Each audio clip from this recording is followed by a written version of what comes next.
Okay, this is Core, and we are going to dive so deep today. I've actually been preparing for about a week, and I keep on saying to myself, I'm going to do this in bits. We're just going to take this bit and then this bit and then this bit. And what I've decided instead is I'm going to start doing this chapter of the fall and the funk, which is so critical to your journey, understanding every single piece in this chapter of the From the Core Workbook series, chapter 2, entitled The Fall and the Funk, is so critical to your journey of understanding how you are wired, how you behave, why your circumstances look the way that they look, that we're going to start in the beginning of the chapter and we're going to end in the end. And it may take me several hours to do this with you today.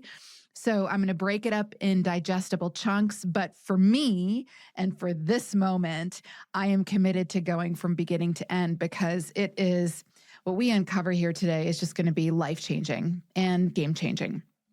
So this chapter begins on page 93 in the workbook, called The Fall and the Funk. And I'm just going to do a quick summary of what we went over last time. And not only last time, but really I want to do a quick summary of where we are now. Now, when we first started this in chapter 00, really the introduction to the book From the Core, A Spiritual Journey of Losing Everything and Finding Hope, which is my journey. This journey is yours. From the Core was about talking sort of briefly and overarchingly and in umbrella fashion about this idea of a schism in your identity. And it talked about that there was an event where something occurred and opened up the sense of not knowing who you were at the core, opened up this cleft between who you are actually at the core of your being and who you became because of this event. Now, when I started this journey myself, I was not aware of the event. So if you're approaching this work and you're like, yeah, I mean, maybe something happened, but I don't really know if that event is known or unknown, it doesn't alter the journey right now at all. Keep coming along. But that event, whatever it was, known or unknown, created this idea of a 50-cent belief. In chapter 00, we talked about the idea of a 50-cent belief. That idea came from this minted coin collection. And we're going to go deep in this chapter about what this is and what this came to mean in my life and symbolize in my life. But net, I told myself, because of an event that happened in my life, I told myself that I was 50 cents on the dollar. Everyone else was a full dollar, but I was 50 cents. And I began living out my life with that 50-cent belief rooted in my soul and the 50-cent behaviors that covered my life. What the result of that was that I did not know who I was at the core. That realization took us into broken canvas. Broken canvas surfaces because we find ourselves, we like almost wake up. It's almost this awakening, right? We live life, we're hustling, we're doing this whole 50-cent belief, 50-cent behaviors. We're just running our life. And it may not even feel like brokenness. I didn't. I felt pretty fabulous until I realized I wasn't. And that surfaced in me because of an intolerable circumstance that I woke up to and realized that I was living inside of. But it could just be a major change. There could just be a major change in your life. I know a lot of military personnel. I've come into contact with a lot of military personnel who make a transition from being an active duty member of the military forces to a civilian, and they go through this major identity crisis. That's a major change in life, but it could just be a job change for you. A job that so identified who you were, that so felt in alignment with who you thought you were, and then suddenly you're without it, and you don't know who you are at the core, or a marriage falls apart. That happens a lot, that you become so integrated into this marriage, and it defines who you are. And so when that either ends or disintegrates, you're left with this question of like, who am I at the core? And there's another option, which is you just want a little self-reflection. Maybe nothing major has changed. Maybe you're just like, I don't know, man. I want to know more about myself. I want to know more about the things that formed me. Um, I've got a very good friend right now who's going through this desire for self-reflection. And if you were to ask me about this friend, if she had any major brokenness or whatever, I would say absolutely not, man. That girl is so even keel. She's so easy peasy. And suddenly, after a decade of knowing this woman and loving this equanimity about her, suddenly I'm getting phone calls from her saying that she has a desire for self-reflection. She wants to know more about who she is at the core and why she behaves sometimes the way that she behaves. And so it could just be as simple as that. We walked through in the chapter Broken Canvas, which is chapter 1, we walked through something I called the impact formula, which is an analysis of your present circumstance. And from there, once we analyzed your present circumstance, there was an invitation for you to not only see yourself as a work of art, which sounds, saying it right now, kind of esoteric and cheesy, but I assure you it's not. Once you receive that invitation to see yourself as a work of art and co-create your life,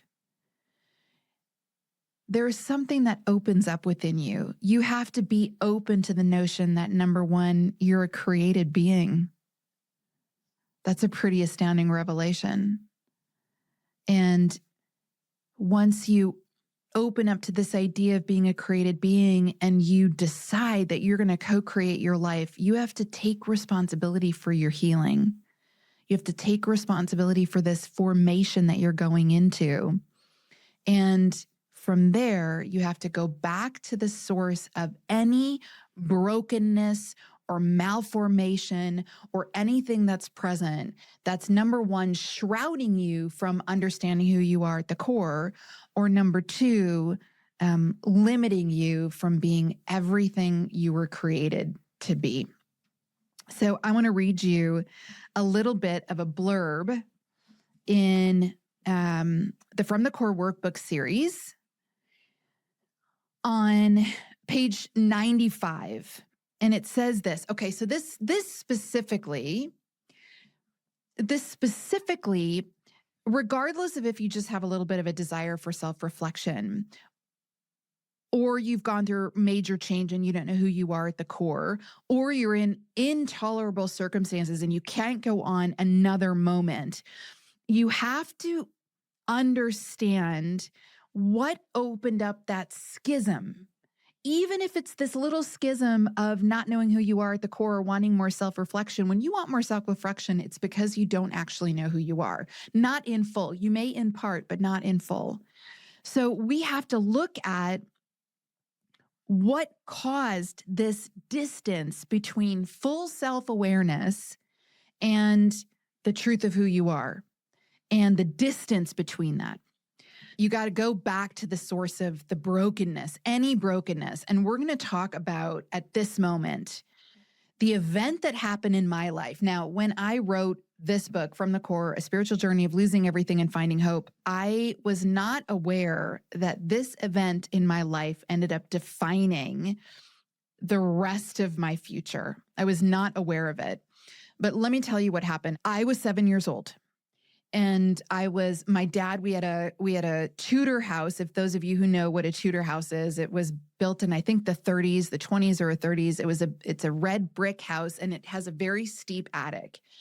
And my dad had built out that whole attic into bedrooms when we purchased the house, which is to say when my parents purchased the house, that was just an attic space, an open attic space. And when my brother was born, we didn't have enough space in the house. And so we ended up having to build out the attic. So my dad built out the attic and that became our sleeping quarters. So my brother and I were up there. I was 7 years old. He was new out of the chutes. And I was super excited for having this little baby doll of my own. And we were upstairs playing around, messing around. And I was holding him on my hip. And I was super skinny, and my brother was this giant butterball turkey of a human being. And we probably weighed just about the same at that point. And my mom, the kitchen was down at the bottom of this attic stairs. And my mom was calling to me from in the kitchen. She called to me upstairs. And in order to hear her better, there was like this ledge, this cutout ledge that my dad had made in the side of the wall. It wasn't an actual window. There was no pane in there, but it was basically like a place where you could put a vase or something decorative. And on that day, it had nothing decorative on that ledge, but it was just a ledge. And it happened to be just about waist high. So I rested my brother's bum on the ledge and leaned over a little bit to hear my mom, what she was saying, and spoke to her and said that we'd be right down. Now, from that moment forward, I blacked out. So I can't actually tell you what happened. But as far as anyone can deduce, somehow my brother and I went over that ledge and landed on the attic stairs below.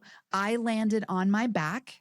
My brother, thankfully, thank God, landed on my stomach, because that could have been a very different circumstance if I had landed on him. But he landed on my stomach. He walked into the kitchen, and it took me a while to come to, but my mom had heard the thud, and she came running around the corner, and that's really the first thing that I remember.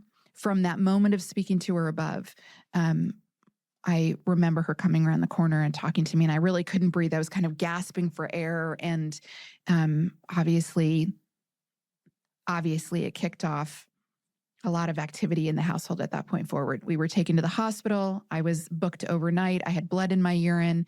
But other than that, they considered me fine. And I went home the next day. That was the event. That was not what I call the fall. The fall is something very different. It is an outgrowth of the event. That event triggered the fall. And fall is defined as a decrease in size, number, rate, or level, as well as a sudden, uncontrollable descent. So two things happen in the fall. The event itself, I happen to fall out of a window, but it doesn't need to be an actual fall. The event can be anything. It can be the divorce of your parents. It can be encountering something that you saw at a very young age that really colored the rest of your life, that was shocking or horrible or uncomfortable or whatever. It doesn't have to be an actual fall out of a window that might happen to be. Nevertheless, the fall of this decrease in value, as well as this sense of being out of control, are the two elements that create the fall. And I want to read this really quickly within the workbook. This is page 95 in the From the Core Workbook series, Volume 1, Reckoning. I'm just going to read this to you really quickly. You don't arrive at the belief that you're unworthy. You land there with a thud after an uncontrollable descent. The events that happen in your life, how you and others reacted to it, and what you made it mean about who you are as a person set up the 50-cent beliefs and 50-cent behaviors that run your life. The behaviors are the funk. The belief is the fall. By the time you are awakened to the reality of your negative beliefs and behaviors, you were likely sitting inside a spaghetti bowl of negative impacts and circumstances, all twisted and tangled together. Successfully unwinding all of this begins when we ask ourselves one defining question. And that is what sets up this entire chapter, which is this: how did it all start? That's what we're going to talk about in this chapter, called The Fall and the Funk. How did all of this start? In this chapter, I ask you to start questioning how old you were when you started to feel unworthy. Now, again, you may not know the event that kicked it off, but there was a moment, an event that triggered this idea. Go back to the definition of the fall, it triggered this idea that there was a decrease in size, number, rate, or level. And I would add or worth. Somewhere along the line, you started to feel unworthy, and you need to write that down. There was also a misdiagnosis. Now, when I fell out of that window, they took me to the ER. I spent the night in the hospital, like I said, but everyone said I was fine. So, I'm in my 50s. And when this happened, it seemed like, at least my assessment of the situation is, we didn't know a lot about brain injury like we do now. Certainly there have been people now. I remember there was a very famous actor. I'm not going to name him on this podcast, but there was a very famous actor whose wife, they were on a ski trip. His wife hit her head on a ski trip and she ended up passing away. We had such a big conversation about brain injury when that occurred. We also know more about brain injury thanks in large part to football players and soldiers. But when I encountered the stairs with my head, we did not. And certainly it was not, to the best of my parents' knowledge, it was not discussed at that time. So I was sent home from the hospital and I was diagnosed as fine, but I wasn't. When the event happened in your life, there was likely a misdiagnosis, which means an explanation of the nature of an illness or problem that is not correct. It could have been that it was just dismissed, that it's no big deal, which is basically what happened to me. Nothing to see here. No damage. And that was an incorrect diagnosis of the problem. So I want you to take your notebook, this is on page 98, and write down what was the result of the actual event. What was the result of it? So for me, I went into the hospital, the result is everyone said I was fine. What is the response to it? What did other people say happened? What did you say happened? And what was the misdiagnosis? Now, I want to talk about the entrance of fear. For me, results or symptoms of the fall were that neurological symptoms started to express themselves immediately. So I would wake up, I would be in a dead sleep, and I would wake up in the middle of the night with this absolute start, and I would sit straight up. I would go from laying down in bed, I would sit straight up, and I would feel as though I was going to vomit immediately in my bed. It wasn't like, oh, I feel kind of not well in my stomach. And you kind of, when you're a kid, you kind of go into mom's room or you kind of go into the bathroom and, you wonder if maybe you're going to get, no. It was immediate. It was a shocking awake from sleep and sitting up in bed. As I was awakening from sleep, I was sitting up because my body knew that I was going to be sick. So it would kind of already be sitting me up in bed as I was awakening. So there was this mad rush of adrenaline that actually sat me up in an unconscious state. I would wake up, I would be sitting up, I would be so sick, would feel so sick, would bolt into my mom's room, we would bolt into the bathroom, and then nothing would happen. Hour after hour after hour, I would be rocked with these waves of adrenaline and certain that I was going to vomit at any moment, and nothing would come. The panic of that situation, the fear that I felt, bored itself in my body. It was inside of my body. It was enervating every single organ in my system. And the adrenaline shooting out of my brain like this wave was so intense. I felt scared. It felt sudden and unexpected. It felt uncontrollable. I felt uncertain. Was I going to vomit? Was I not going to vomit? I had no idea. And I was just rocked with this panic and this adrenaline and this fear.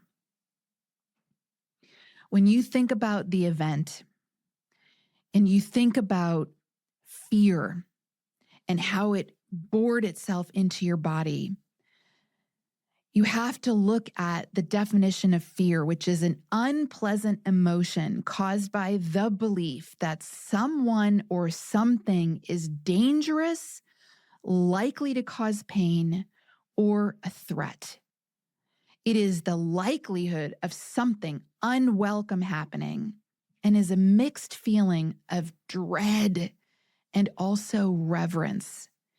By reverence, it's almost this acknowledgement of an awesome force beyond you. I had reverence of this force that was propelling my body into the bathroom. I was deeply afraid of it. I had this unbelievable sense of dread, but also this it was bigger than me. It was bolder than me. And I was reverent of it. When you think about an event in your life, and if you give yourself the moment to pause and do this work and go back to why it is that you function the way that you do, you likely know in the quiet of the moment, deep in yourself, you likely know what the event was. And if you're doing this work with another person, I would just ask that you give yourself the freedom and allow yourself to be truthful in this moment. And if that requires you leaving the room and going off by yourself, do it. And if that requires you putting down something that's embarrassing, do it. If that requires you writing down something in this workbook or the journal or your own journal, write it down. What is it that happened?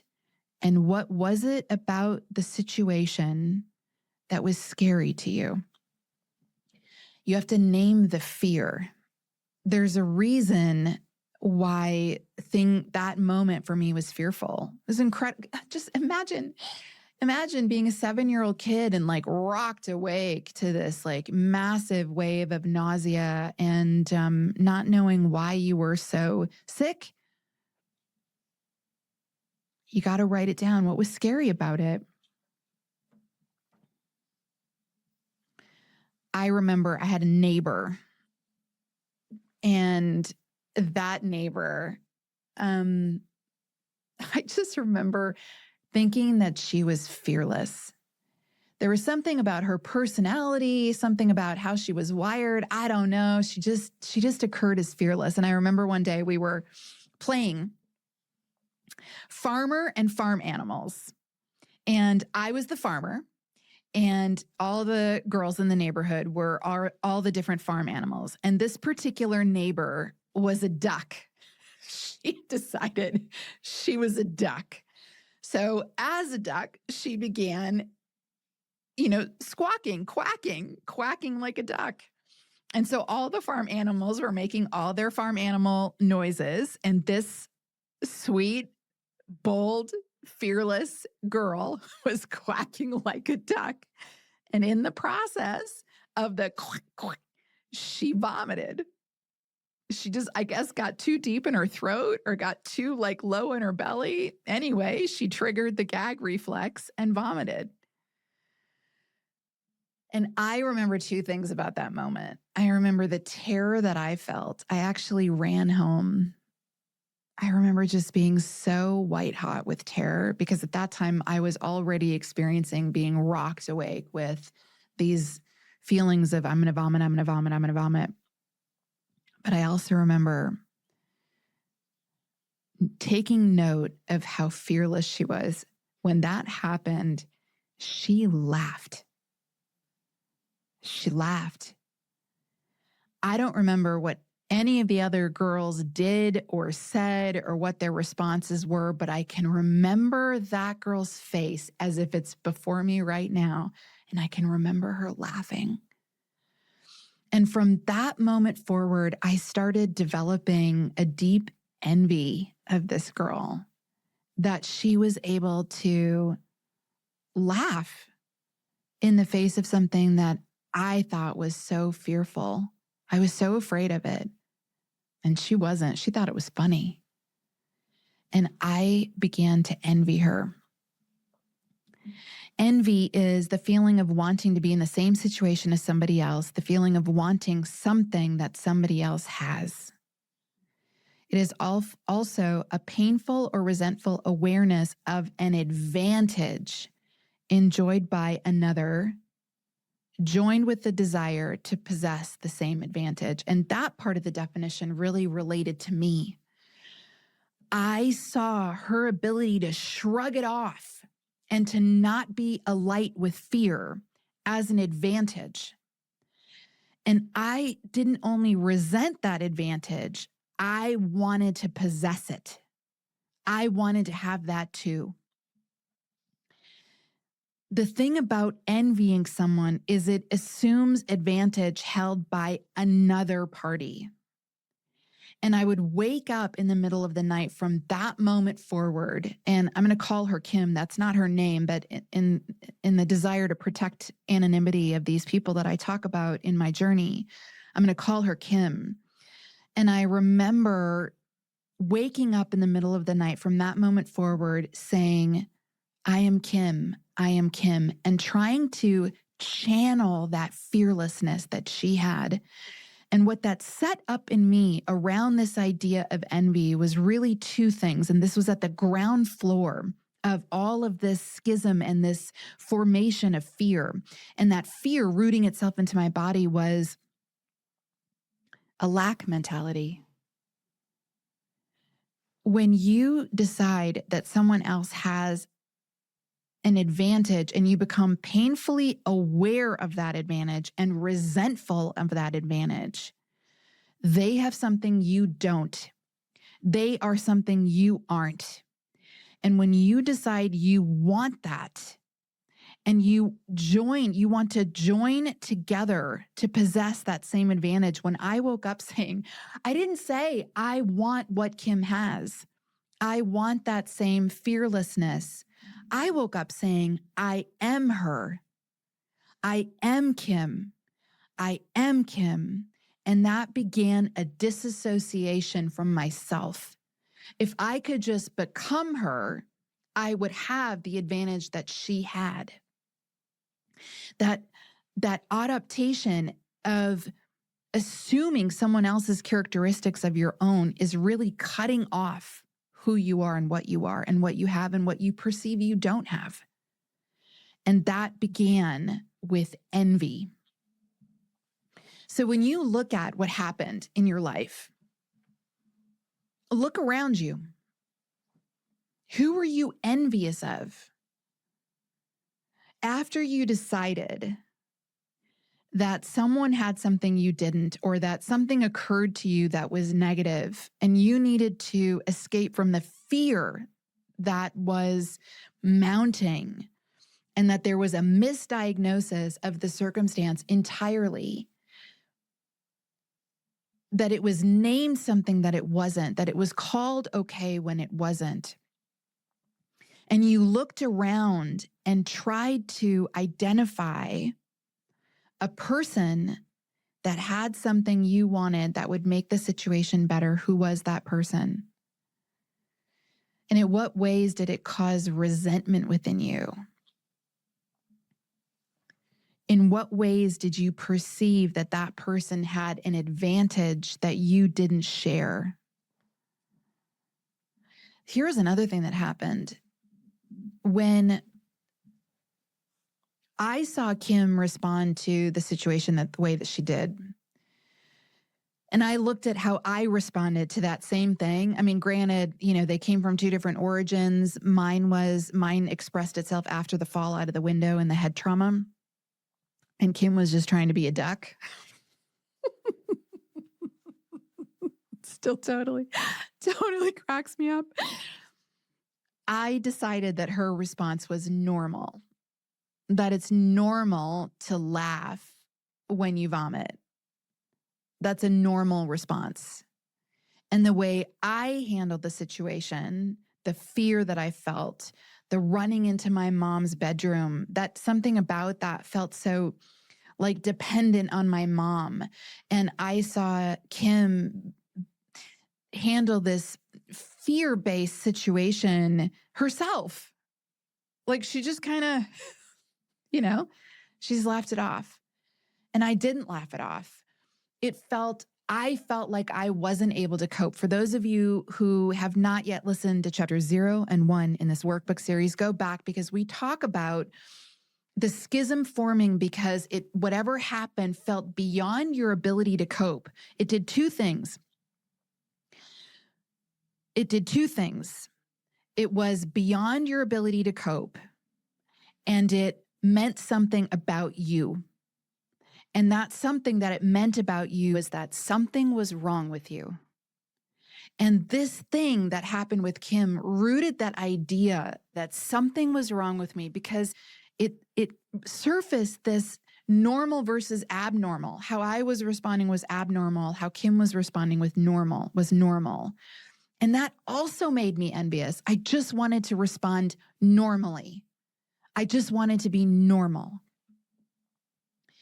The other thing that was happening, and this dovetails perfectly into this idea of normal versus abnormal, because criticism entered the situation. My parents were so lovely. They took me to doctor upon doctor upon doctor. I cannot tell you how many doctors we visited because all of my symptoms were, really in my gut. No one was looking at my brain. They were all looking at my stomach, and none of them found anything wrong with my stomach. So in the years that followed, and I'm talking about years, and it would end up being decades, plural, that I have been dealing with this situation, all of the doctors, because of these sort of lack of results that they were able to find in the tests that they ran, naturally, criticism entered the picture. Like at some point after 1 year, 2 year, 3 years of going to all these doctors and not finding anything wrong, the misdiagnosis of there was nothing wrong with me and or the situation, that nothing had happened in that fall, the adults in the room decided that I was jealous of my baby brother. Listen, we all feel like we have to come up with a why. Why is this happening? Why is this child who appears to be suffering so greatly? Why is this happening? And so the deduction at that time was that I must have been jealous of my baby brother. He arrived on the scene around the same time, and it's not uncommon for kids to feel jealous of the attention that they used to be getting that they're no longer getting. And so that was really the diagnosis, and that diagnosis was pretty much shared. And of course, when the diagnosis is you're jealous of your brother, there is criticism and disapproval around that, because that's not what we would call a good behavior out of a child. That behavior needs to be exited from that child's framework. And so criticism is the act of expressing disapproval of somebody or something and opinions about their faults or bad qualities. It's a statement showing this disapproval. So it's not just about expressing disapproval. It goes further than that. It's about having an opinion about that other person's fault or bad quality, their faults, their faulted character, or their bad qualities. So criticism is saying that verbally, expressing disapproval verbally, and then pointing that disapproval at a particular person. And if you were in an event and that event caused a fall in your value, your perceived value as a person, the sudden and uncontrollable descent, and now people are expressing disapproval and they have opinions about your faults and your behavior, and that behavior is labeled as bad, you begin to hear those words. And I want to, there has been something that has bugged me forever about a quote from Maya Angelou. And she said, I've learned that people will forget what you said, people will forget what you did, but people will never forget how you made them feel. And I just want to say that is not true at all. People remember the words that are said. I remember that I was told I was jealous of my brother. I remember the words, and the words took root. Yes, there was a feeling that accompanied those words for sure, but the power of words cannot go understated. When you look at whatever happened in your life and you look at the circumstances and you look at how people responded to the behavior, let's call it abnormal behavior, right? If you perceived that there was a way to handle it normally and you were handling it differently, what did people say? What was the criticism about you and your situation? Either said directly to you, overheard, or relayed. What was it that was said?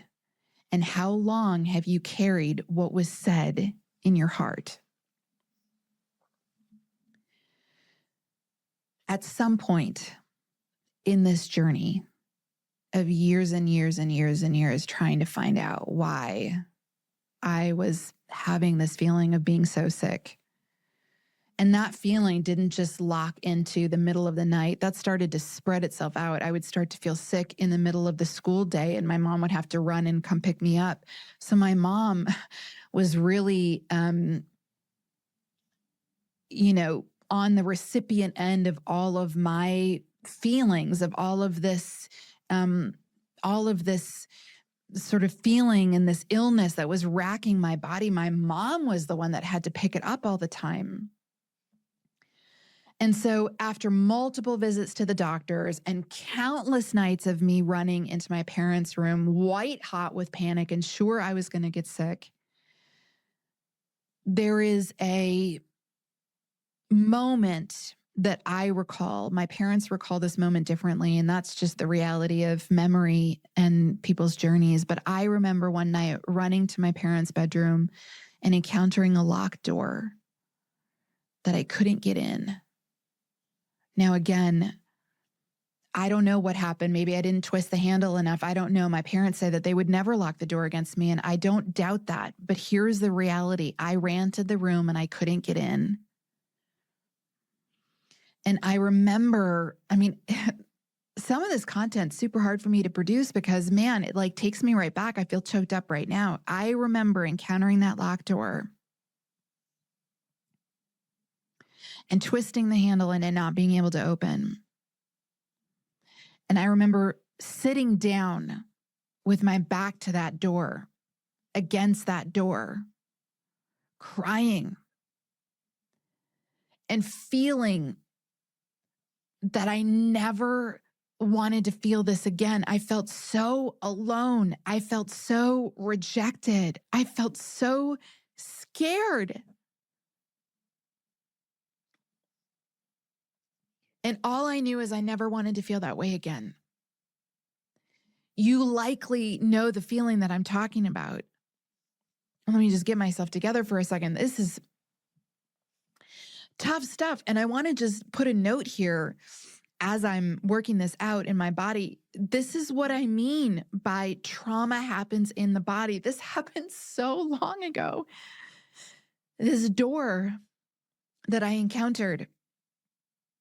But reliving it for you now brings it up because it lives in my body. Trauma happens in the body. That fear that made itself into my body lives in the body. And here's what I know. Healing happens in the body too. You got to get it out of your body. So, okay. Once I encountered that locked door, once I felt that feeling of I never wanted to feel that way again, I resolved to feel good. And I call that the feel good resolve. The word resolve is to decide firmly on a course of action. When you look at the etymology of resolve, it comes from the Latin resolvere. Those are two separate parts. Resolve goes together. Resolvere. Solvere means to loosen or dissolve or disintegrate. Okay, so you loosen something. And means an intensive force. So the thing that I wanted to loosen was pain. The thing that I wanted to dissolve and disintegrate was my own pain, this pain that I felt about sitting against the door, feeling rejected, feeling alone, feeling isolated, feeling scared. I wanted to disintegrate it.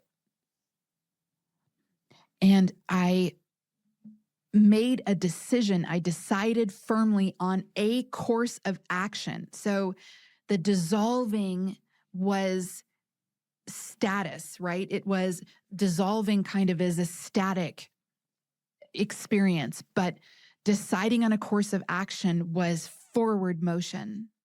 I was going to solve this problem.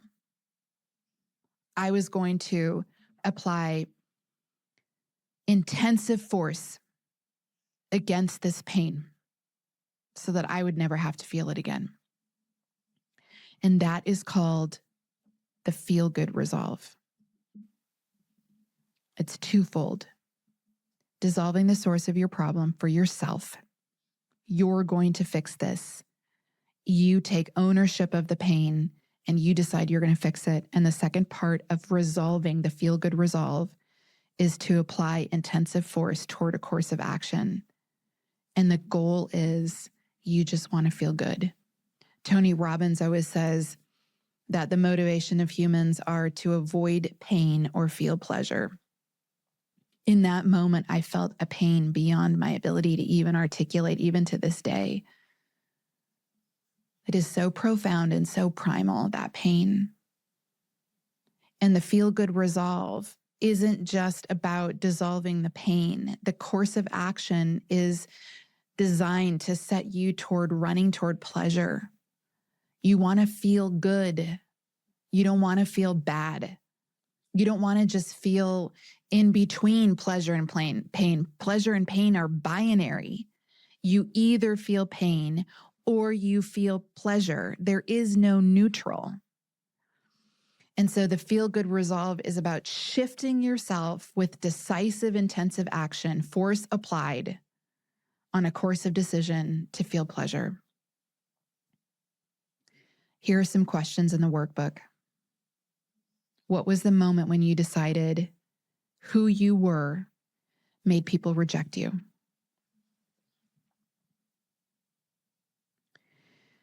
How did you feel about being rejected?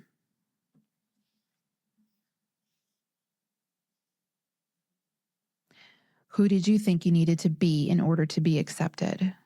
And this is something that's rooted in the feel-good resolve, is when you decide to dissolve the pain, what you're actually dissolving, what we are actually dissolving is ourselves.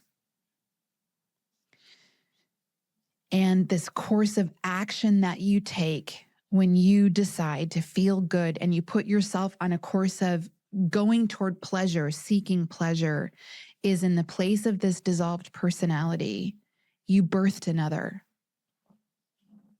So for me, when I encountered that door and I said, I never want to feel this again,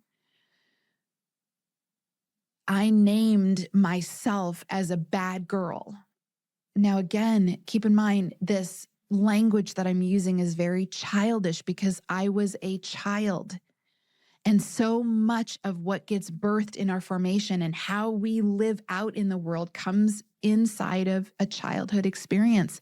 So when I decided with the criticism, with my assessment of how I handled the situation, my envy about Kim and how she handled it versus how I described myself of handling it, this idea that she was normal and I was abnormal, all led me to believe that I was a bad girl. And when I sat against that door frame, I resolved that in order to never feel pain again, and in order to feel pleasure, I had to be a good girl. And I had to define for myself what a good girl meant. And I want you to take out a pen and paper. If you're not in the workbooks, take it out right now and write down who you resolve to be. Follow this sentence. And please excuse me, I have a little bit of breathlessness because honestly, going back to these experiences takes my breath away. It just takes my breath away. So I resolve to be blank, and a blank doesn't blank. I resolve to be a good girl, and a good girl doesn't what? And in that space of deciding that I was going to be a good girl, I developed a persona. I developed a feel-good persona, an archetype, a person that wasn't me because I was a bad girl. Something was wrong with me. I behaved abnormally. I didn't have an advantage in life. Other people did. I didn't. I was a victim of my circumstances. I was disassociating from myself. Something happened in my life that I had no control over. I couldn't control it. It felt outside of my ability to control or cope with it. So I had to develop another person, a good girl. And that good girl would handle everything I couldn't. She was everything I needed to be to avoid criticism or rejection. And when I said, I resolved to be a good girl, and a good girl does or doesn't. So for me, it was, I resolved to be a good girl, and a good girl is or does. She's always happy. She's always cheerful. She's always friendly. She's always upbeat. And I named that good girl the cheerleader. And I want to take a moment because this feel-good resolve archetype development is so integral to how you're living your life today. I still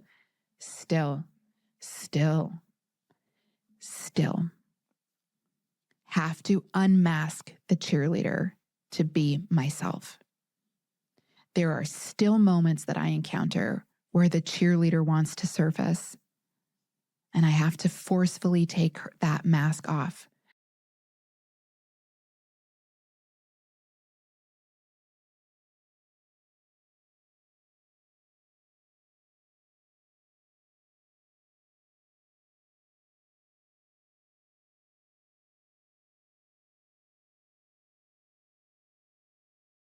The cheerleader was my feel-good persona. What's yours? In the next episode, I'm going to give you some personas to consider. So if you're having a hard time thinking about a persona that you might have created, click on the next episode. It's already been recorded. It's already waiting for you. Click on it now or whenever you're ready, and we'll continue on this excavation journey to the core together.